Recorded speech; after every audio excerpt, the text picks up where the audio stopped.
They say a mother always knows what her child needs, what they're hiding, what they're really asking for, even when they can't say it out loud. But that day, I didn't know. I wasn't sure if I was his mother or just the only person left who would say yes. He stood in the doorway like he didn't belong in his own home. Tall, quiet, like he'd been carrying something too heavy for too long. He didn't say much, just looked at me with eyes that were asking for something more than words. And then, softly, "Mom, can I talk to you?"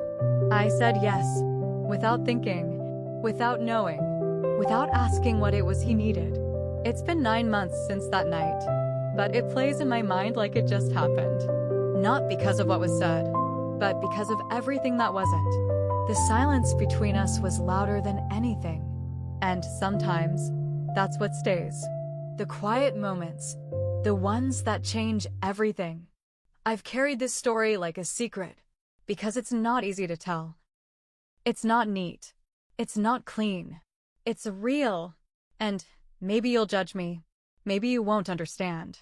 But if you've ever been so desperate to feel needed again, if you've ever said yes just to feel like you still mattered, then maybe you'll get it. If this already touches something in you, subscribe to Heartfelt Tales Unfold. Some stories need to be told, even if they break us. I used to count the footsteps in our house, not because I needed to, but because there weren't many. Silence had become our soundtrack. No laughter, no arguments, just the dull rhythm of people walking past each other, like strangers who once shared something sacred and then forgot why. My husband was still around, technically, but you'd never know it. He moved through life like it owed him nothing, and he owed nothing back. He spoke in schedules. He smiled at his phone more than at me. And when he did talk, it felt like a memo, cold, efficient, necessary. I stopped waiting for his warmth a long time ago. Stopped hoping he'd reach for my hand at dinner. Stopped wondering why the man I married vanished into a man who barely looked up. And then there was my son. God, my son. He used to be all sunshine and noise. Always asking questions. Always dragging me into his world like I was his favorite person to show it to. But now, he barely spoke. His doors stayed closed.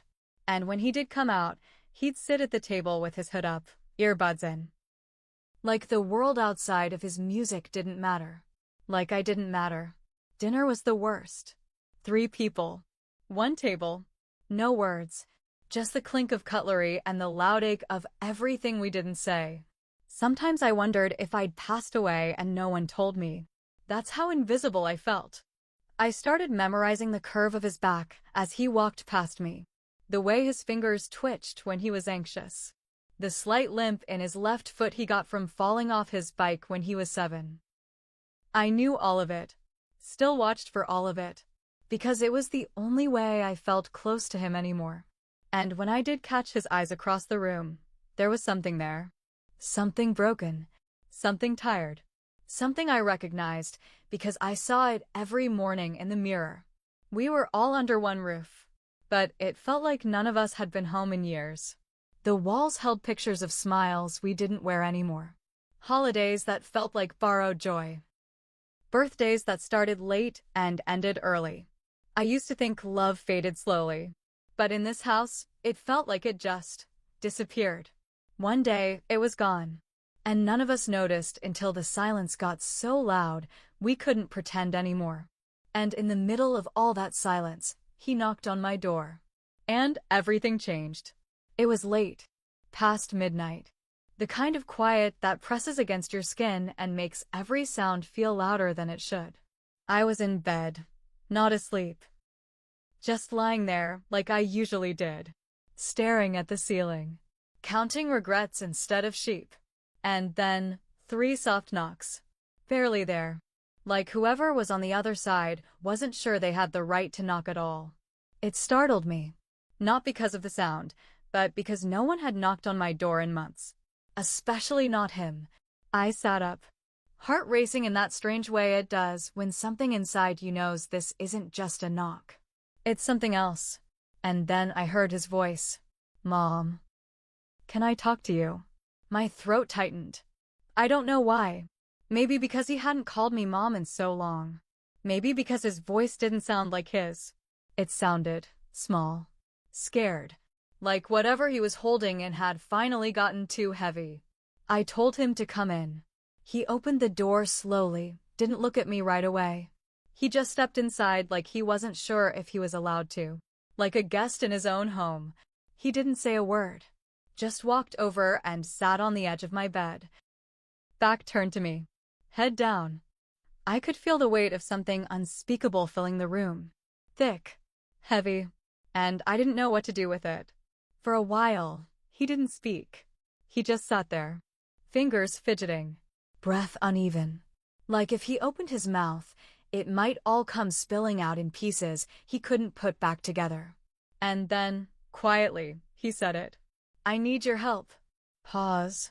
Please. I should have asked. I should have said, help with what? I should have asked why he came to me and not his father.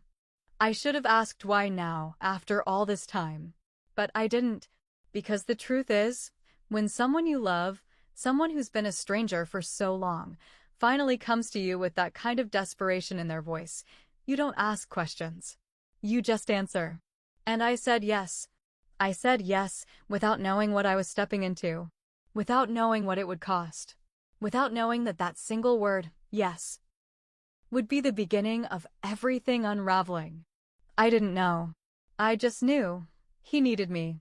And after all this time of feeling invisible, forgotten, unseen, I wanted to be needed. I needed to matter. So I said yes.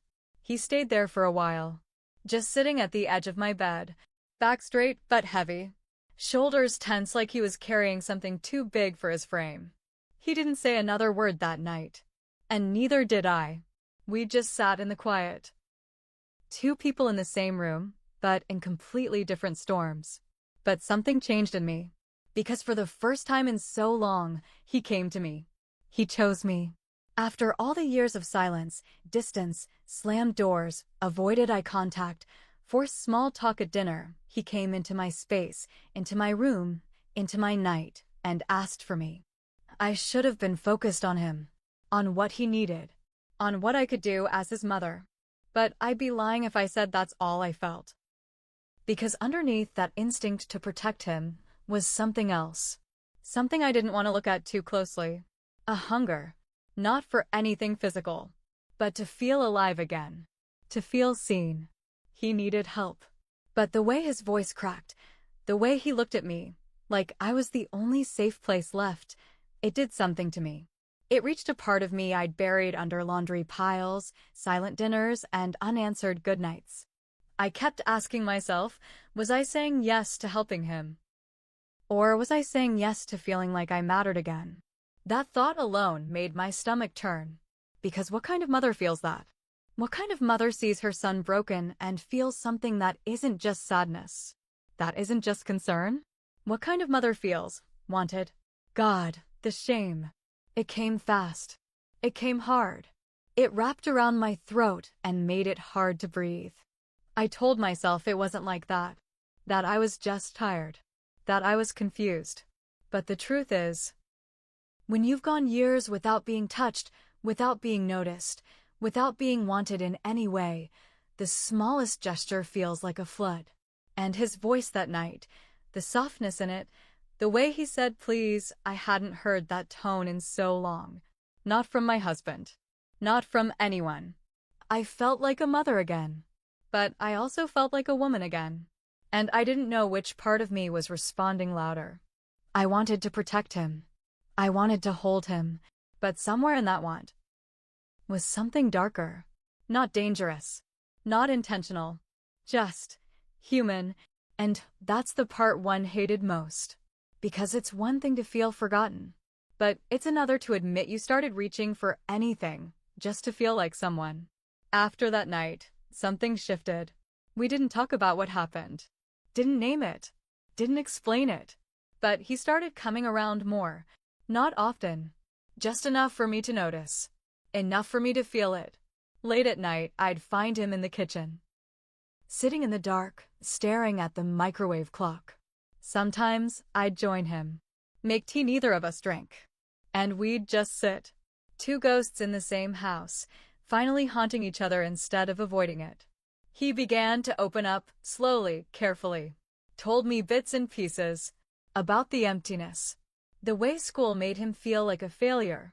The pressure to be okay all the time. The way his father never looked him in the eye anymore. And then one night, without looking at me, he said it. I feel like I'm disappearing. My heart cracked, because that was the sentence I'd been too afraid to say out loud myself. I nodded, not trusting my voice. He didn't need advice. He needed presence. And so I stayed quiet. Just stayed. Then, one night, he sat next to me on the couch. We weren't talking, just watching something we both weren't paying attention to. And then, he leaned his head onto my shoulder. It was soft, gentle, innocent, maybe, but I froze.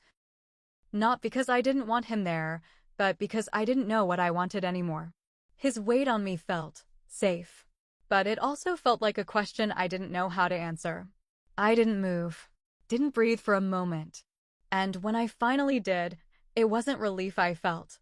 It was confusion.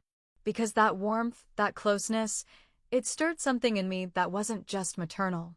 And that's when I knew this wasn't just about him needing help. It was about both of us needing something neither of us could name. And I hated that. I hated myself for feeling it. But that didn't stop me from waiting up the next night, just in case he came again. Then, sometime after midnight, my phone lit up. His name. One message. I can't sleep. Can I come talk to you again? I stared at the screen longer than I should have. Because deep down I knew. This wasn't just about talking anymore. This was something else. Something building. Something quiet and slow and dangerous. And I still typed back, yes. I didn't sleep that night. I sat in the dark, wrapped in a blanket that couldn't warm me, staring at a door that didn't open. And somewhere between midnight and morning, I broke. Not loud, not dramatic, just quiet tears. The kind that come when you've run out of explanations. I kept thinking, what did I do? What did I become? I told myself I was helping, that I was stepping up, being there in a way his father never was. Filling in the cracks that life and silence had carved into him. But now I wonder, was I really helping him, or was I using him to feel whole again? There's a kind of hunger that doesn't live in your stomach. It lives in your chest, in your skin, in the empty spaces where love used to live. And I was starving. Not for touch, not for romance, but for meaning, to be seen, to be important to someone again. And when he came to me, I think I saw it as a chance, not just to mother him, but to matter. God, that's hard to admit, but it's the truth. I wanted to help, but maybe I wanted him to save me. He was hurting, but so was I. And instead of holding space for his pain, I made it echo mine. And now I don't know where the lines blurred. I don't know if I crossed a boundary or if I built a bridge that neither of us knew how to walk. If comfort turns into dependence, is it still love? Or is it betrayal of motherhood, of trust, of something sacred that should have never been touched? I think about that night. The way he leaned on me. The way I didn't pull away. And I don't know if I failed him by saying yes, or by needing that yes just as much. Shame sits with me now. Every day. Quiet. Patient. Constant. So does guilt. And confusion. But the worst of it is the love. Because I still love him, and I always will. But that love is tangled now. It's not clean. It's not simple. And I don't know how to untie it without pulling us both apart. Some mothers lose their sons to the world. Drugs. Violence. Distance. I'm afraid I lost mine, to my own emptiness. Have you ever wanted to feel needed so badly that you blurred the line between care and control? Have you ever reached out with the best intentions and realized too late that your arms were wrapped around your own emptiness, not theirs? Was I wrong for saying yes? Or was I just a woman who didn't know how to be loved anymore? I don't have the answers. I wish I did. But maybe you do. Maybe you've been here in the quiet, in the gray, in the place between love and longing where nothing feels clear, but everything feels real. So tell me your truths, your regrets, your questions, the things you've never dared say out loud. I read every single one. No judgment, just honesty. And if this story reached you, if it stirred something you didn't know was still there, then stay with me. Like this story? Subscribe to Heartfelt Tales Unfold, where silence turns into stories too heavy to carry alone. Tap the bell because the next story might echo something you never meant to share.